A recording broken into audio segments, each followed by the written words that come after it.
Hey everybody, welcome back.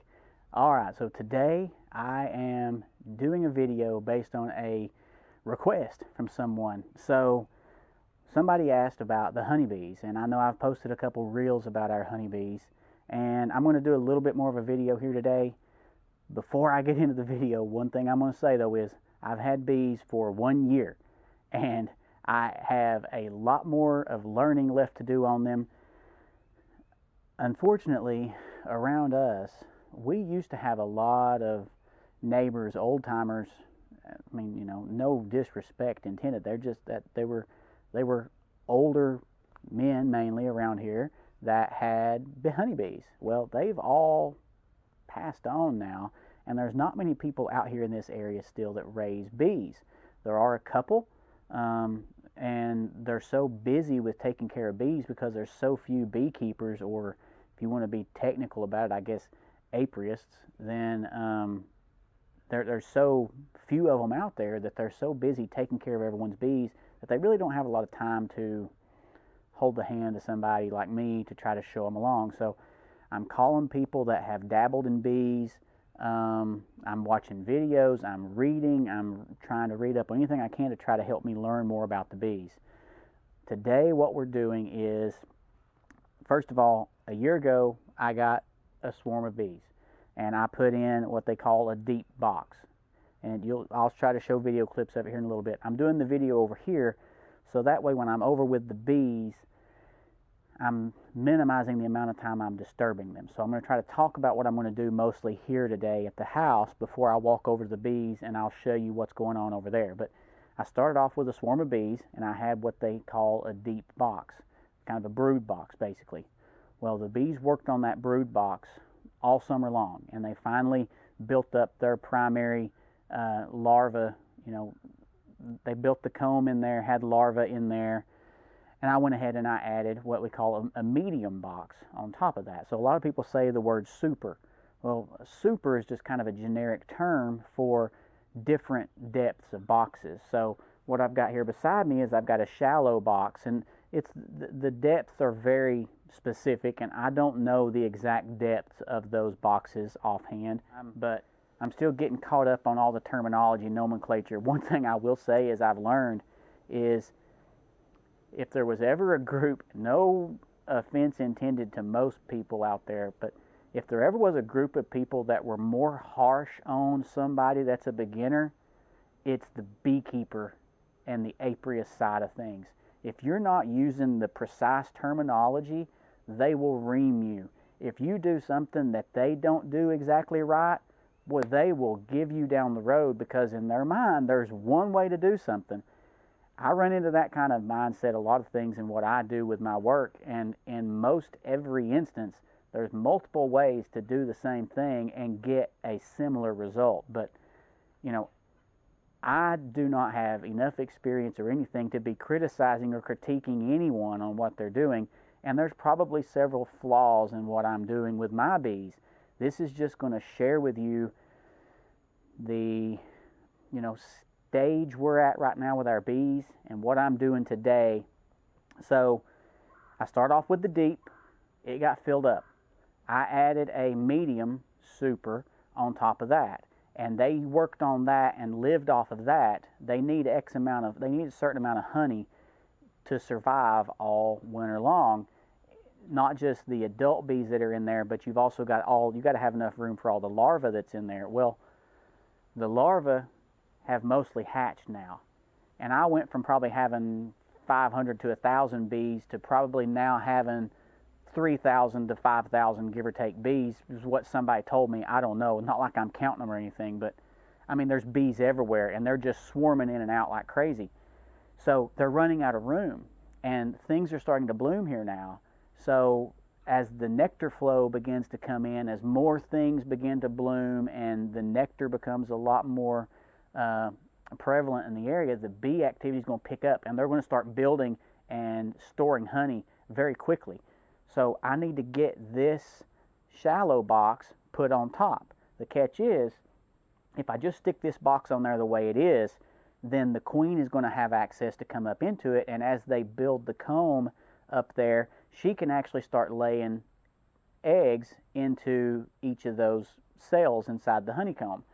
So what I'm going to do is I've got this queen separator in here, and what this does is this is going to go down underneath this shallow, or this, and what's going to happen is this is going to be a divider between the bottom deep box and the medium box, which the queen's going to have access to all down here beneath it, and she can continue to lay eggs, produce more bees, but only the worker bees are going to be able to come through into this box. So what that means is the honey that's going to be stored in here on the honeycomb is going to be just pure honey. There's going to be no eggs, no larvae, none of that sort of stuff on it. It's just going to be pure usable honey that we're going to rob. The deep box and the medium box that's out there, that's always going to stay as the brood boxes for the bees. Depending on who you talk to, some people say all you need is a deep. Some people say you need 2 mediums or 3 mediums. You don't have to have a deep. There's 100 different opinions. Probably if you ask 50 different people, you're going to get 50 different opinions of what you could do there. But I'm going to get my stuff together. Couple things here. What I'm just going to run through what I've got. So the other day when I got in there to check on the bees and it let me see that they're getting full, they were extremely active. And they were swarming all over me. I haven't had them do that before, but then again, there are a lot more bees than there were, but they were very aggressive. Last year and in the fall and last summer, they would land on me and just crawl on me. The other day, they were trying to sting me. They were just going at it. So I've got my upper bee suit and my gloves here. I'm going to wear those out there today. And I'm actually going to use the smoker today. So the other day I didn't use the smoker. Just add a little bit of smoke inside the hive down at the bottom, and it calms the bees down. It kind of focuses they begin to focus more on what's inside the hive and trying to protect what's inside there than trying to attack what's outside the hive. So I'm going to get this lit, get my stuff on, and then I will meet you back at the hive here in just a minute.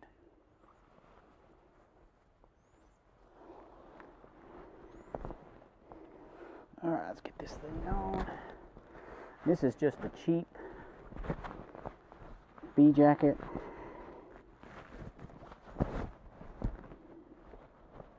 Just a cheap Amazon special. The smoker's running good. That was also a cheap Amazon special. So hope you can still hear me once I get this all on, because the microphone's underneath the jacket. Alright, the tricky part is getting this hood on and getting it all secured properly. See if I can leave my hat on, because that helps keep the hood. There we go. You got to zip it up till it locks into place all the way around, so there's no holes, no gaps left for the bees to get in. That one is.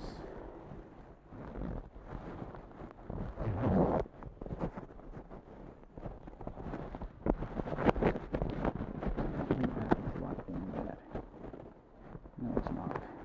There it is. And there's a flap there. Like I said, I hope you can still hear the microphone. Pull this down over everything. Carry my gloves over. I'm going to start carrying stuff over, and I'll meet you at the beehives.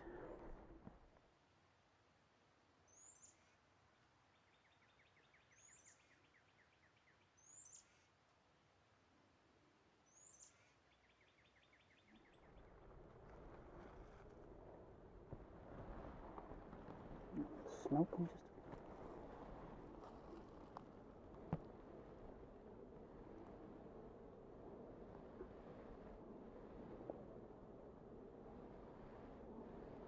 I'm just smoking a little bit here. Well, they're bringing pollen in like crazy right now. Every one of them that's coming in has got pollen all over their legs. You'll see it in this other clip from this camera. Alright, that's pretty good.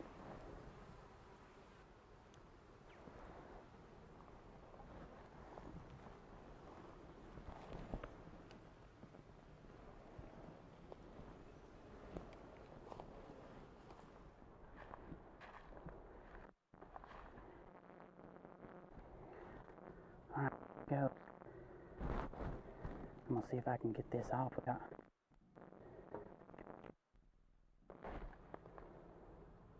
Oh boy.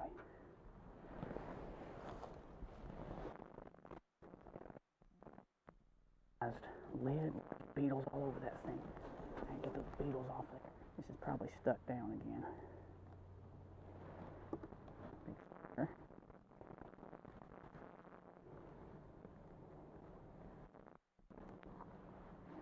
Oh yeah.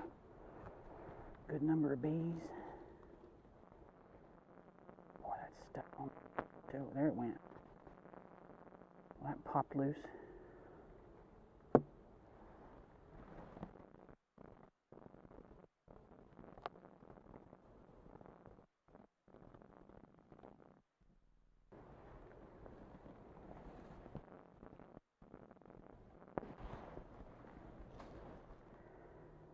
That honeycomb, they have filled this box up. Nearly filled this box in the past week.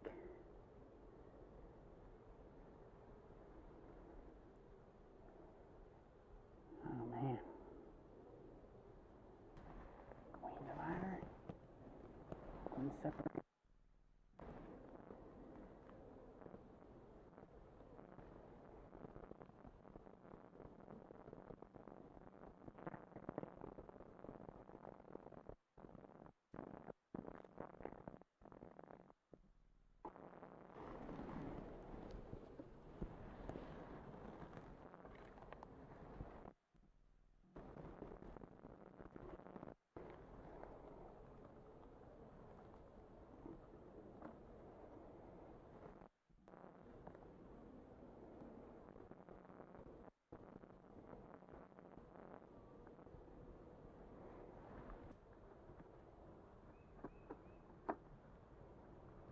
Okay.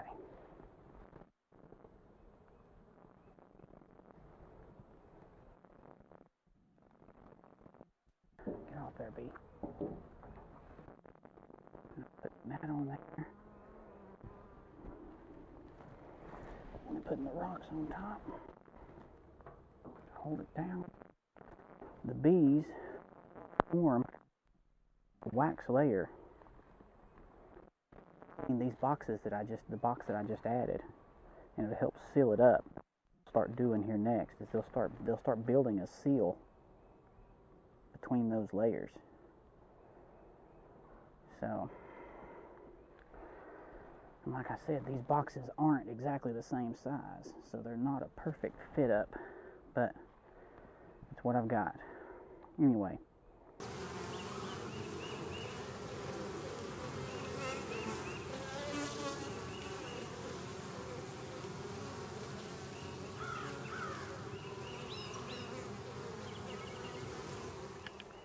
Alright everybody, so done with the bees over there now.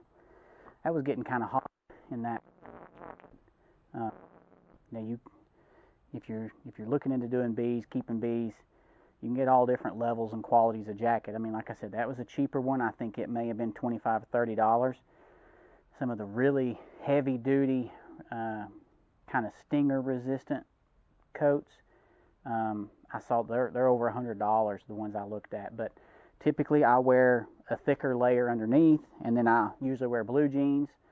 Depends on the time of year, and if I'm checking in the middle of summer, then I would have roasted in this. So it's not uncommon in the summer for me to just go with just a light button-up shirt underneath that, and then I'll probably wear like hiking pants or something like that, and on my legs, and I will get stung some. I'm not allergic to bees, and thankfully I'm not allergic to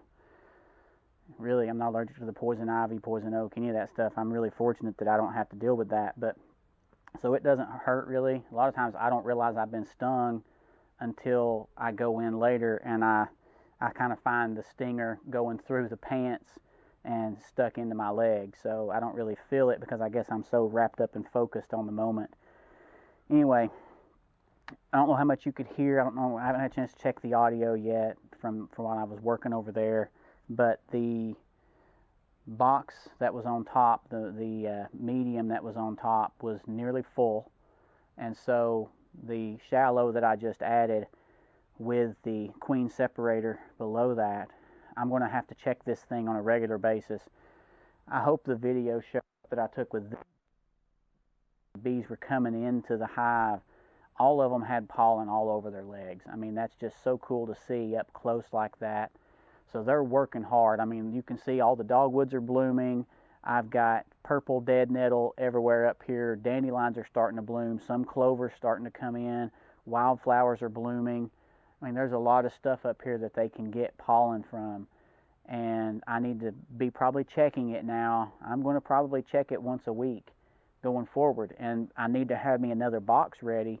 I think this is where I'm kind of unfamiliar with what I need to do from here on out. But I'm going to go ahead and get me another shallow or medium ready, get the frames ready with the foundations put inside the frames, so that way when that one gets full, I can just pull it off and I'll have another one that I can just plop on there, and then I can rob the honey off of this one. And from what I've seen, these shallow boxes, when they're full of honeycomb and honey, it's not uncommon for those shallow boxes to weigh about 40 pounds. So you got to be careful stacking them up, because I've got them, I can't remember if I've got them 12 or 16 inches off the ground, because I'm trying to get them high enough where skunks won't bother them. But you got to be careful. If you get so many stacked up and you've got your top box up here, you're now having to basically lift a 40-pound block of honey from head high. So you just kind of need to think about all that stuff. And I'll try to keep up with the videos here, making more of these just to keep you up to speed on what's going on. Anyway, if you like this, I ask that you go in and you hit the like and subscribe button. Drop a comment below. I definitely welcome, feedback on helping me do things better. Thank you for watching. Look forward to sharing more of these kind of videos with you as we go through everything we're doing on the farm here. And just wish you a wonderful day. Thanks again for watching. God bless.